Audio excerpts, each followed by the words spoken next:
When you hire staff in your agency, you take on a lot of risk. And in this video, what I'm going to do is show you the contract template that we use in order to protect our agency against contractors who potentially can go off the rails.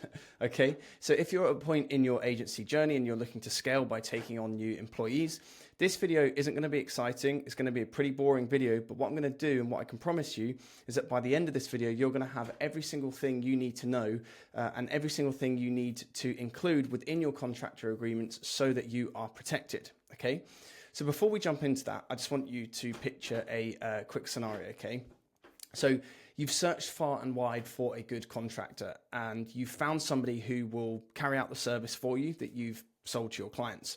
You've seen their portfolio, you think they are a great fit, but you run into an issue.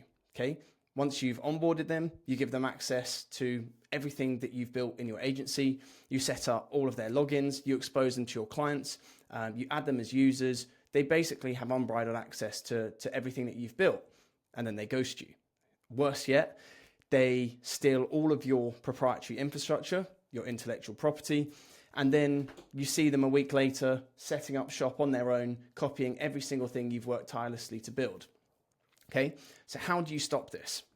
Well, the way that you stop this from happening is that you have a bulletproof contractor agreement in place. Okay, and in this video, I'm going to simply show you ours so that you can leave no stone unturned when it comes to protecting yourself when hiring. Okay, so without further ado, we are going to jump into the contract here. Put my face over there, and we're going to go through it item by item so we can guarantee you're not going to miss anything out. All right, and just a disclaimer, in this video, none of this is going to constitute legal advice. Okay, so this video is for entertainment purposes. With anything legal in your agency and business, you have to seek your own counsel. Okay, so take this at face value, enjoy the video, and we'll jump straight into it now. Okay. So the first thing that you need in your contractor agreement is just clearly to state who the parties are. Okay, so it's very, very simple.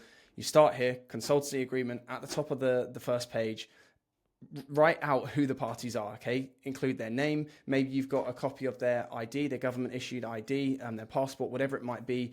You have to have their full legal name, their address, their email, their phone number, everything that any company would require from an employee who they are hiring, okay? And then you also need to say who you are clearly in the contract. So don't presume anything. Write out what the agency name is, the business name, your address, everything, all the information they need to know so that this document can be legally binding. All right.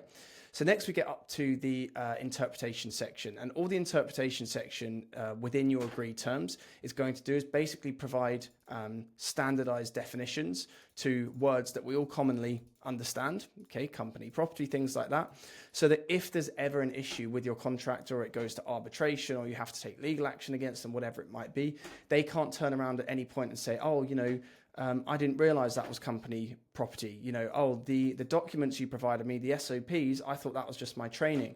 I didn't realize that was company property. That's why I stole it. Okay.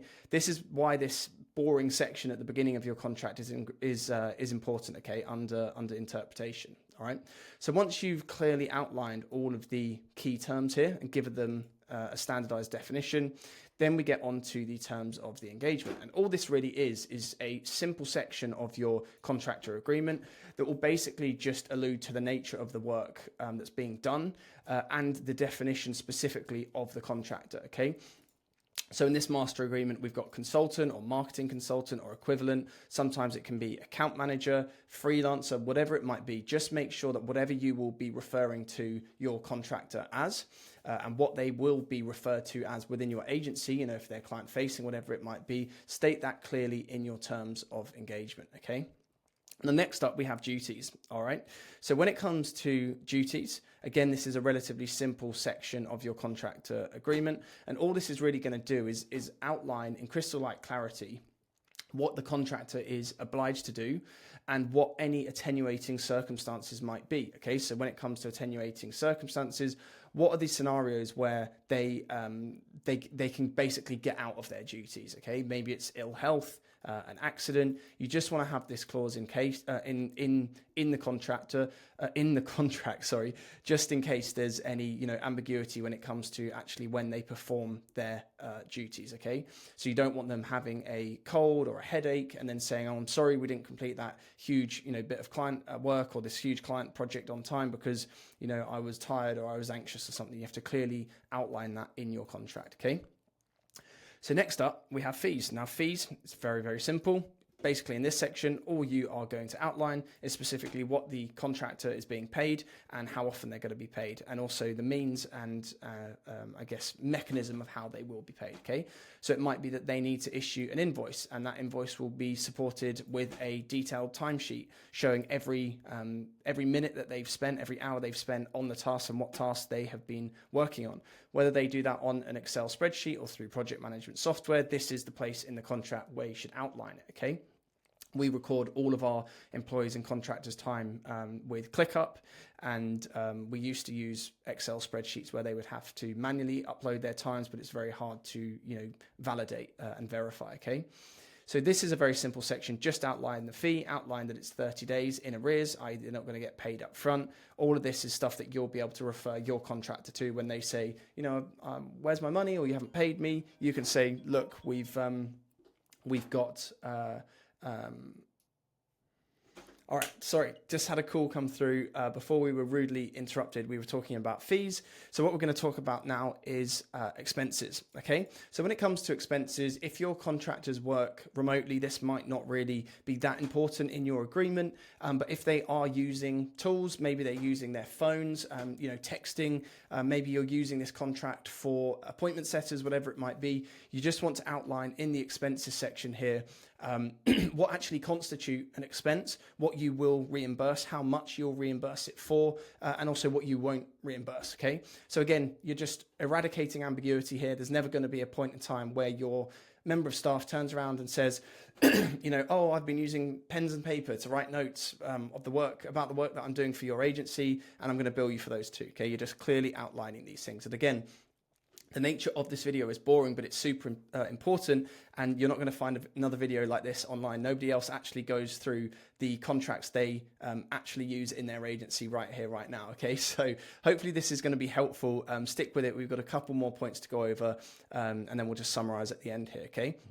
So once we've gone over fees and expenses, you have a section for other activities, okay? And this is sort of a non-compete in a way, but what the other activities section 6 here is designed to really do is basically ensure that your freelancers and contractors aren't getting engaged in any other behavior that's going to hurt you, your company, or your brand, okay? So for example, section C here, when it says the consultant shall give equal priority to the provision of services to the company, i.e. us, over any other business activities undertaken by the consultant during the course of the engagement. Okay, so what you don't want is them, you've got a huge, big client deadline coming up. It's really stressful.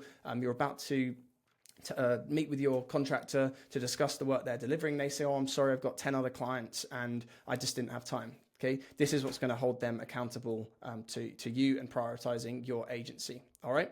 Then we get on to section 7, which just gives a brief commentary on confidential information. So that, again, there's no sort of gray area when it comes to what the contractor and freelancer can and cannot share. Okay, so what you don't want them doing, again, is you setting up them access or giving them access to your client's Klaviyo accounts and then them stealing everything out the account and using it for their own benefit. Okay, this is a section, again, another section in the contract that will help you get around that problem. All right. Data protection and intellectual property are all kind of elements, again, where they're just kind of contractual provisions so that you tick proverbial boxes, okay? So you don't want to have an agreement that doesn't include anything about data protection so that then you get your freelancer run into issues with data protection or managing clients' data, okay? Drop that into your contract, make sure it's there and present so that you are just covered, okay? You've covered your backside when it comes to data. And the same again with intellectual property. This is just a section here that basically says, basically outlines, the relationship between us as an agency and what we are willing and able to share with the consultant and with the contractor, okay? So it assigns them a license. They don't get ownership. They can't use it for their own gain.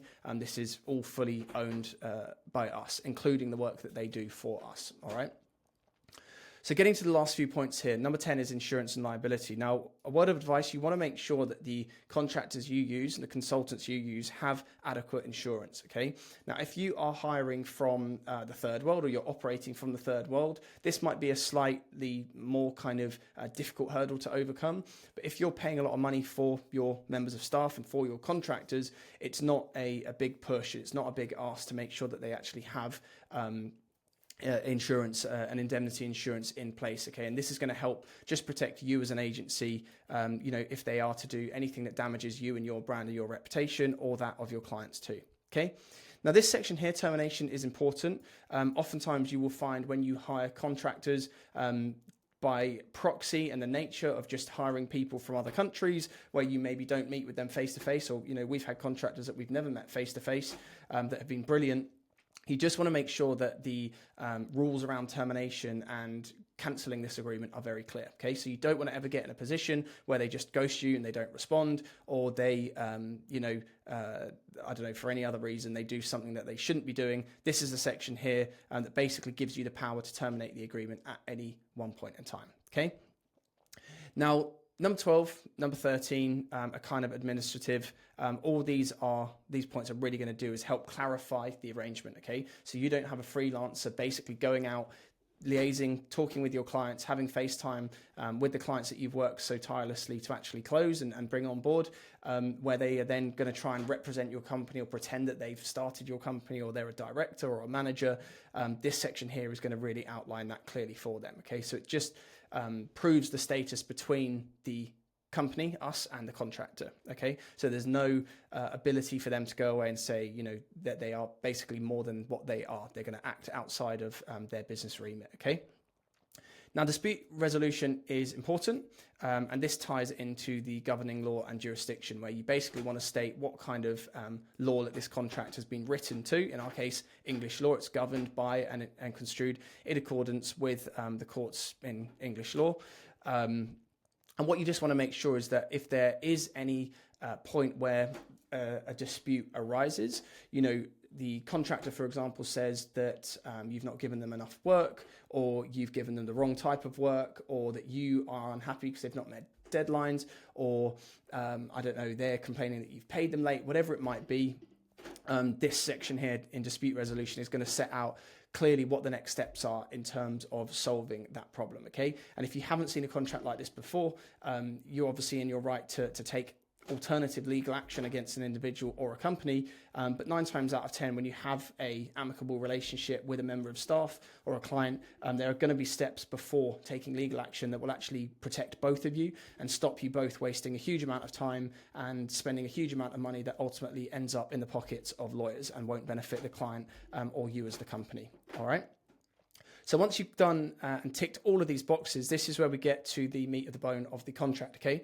And what you want to make sure is that you've obviously outlined all of the interpretations, all of the definitions, your fees, what intellectual property is, dispute process, all of those important tick boxes that you've included already. But what you've got to make sure is that you have a clear outline schedule of services that you've referred to in your contract here, okay? So again, these are the black and white extremely acute tasks that are clearly written out, plain to see for both parties, okay? You don't want any grey area or ambiguity around the tasks that you are asking of your contractor. And in terms of chicken and the egg and what goes first and what follows it, if you've signed a contract with your client, if you've seen my previous videos about how we create client contracts, what you will see is that the scope items we put in those contracts come from the audits that we create for our clients before we've closed them, okay? And that information in the audits gets refined and optimized.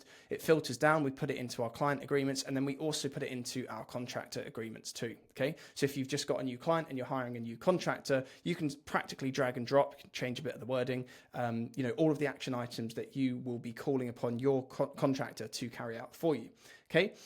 And that's it. You get to the final page, both parties sign it, state your names, who you are, and then you've got a bulletproof contract, okay? So that's pretty much it. You have it all in this one video, everything you need in order to hire contractors and freelancers safely for your agency. If you got value from this video, please consider subscribing. If you've got any questions about this, drop them in the comments below. And if you want access to all of these templates and contracts and SOPs, feel free to click the link in the description box where you can book a call with either myself or a member of my team, and we can discuss how to give you access to those. All right, guys, I will catch you in the next one. Cheers.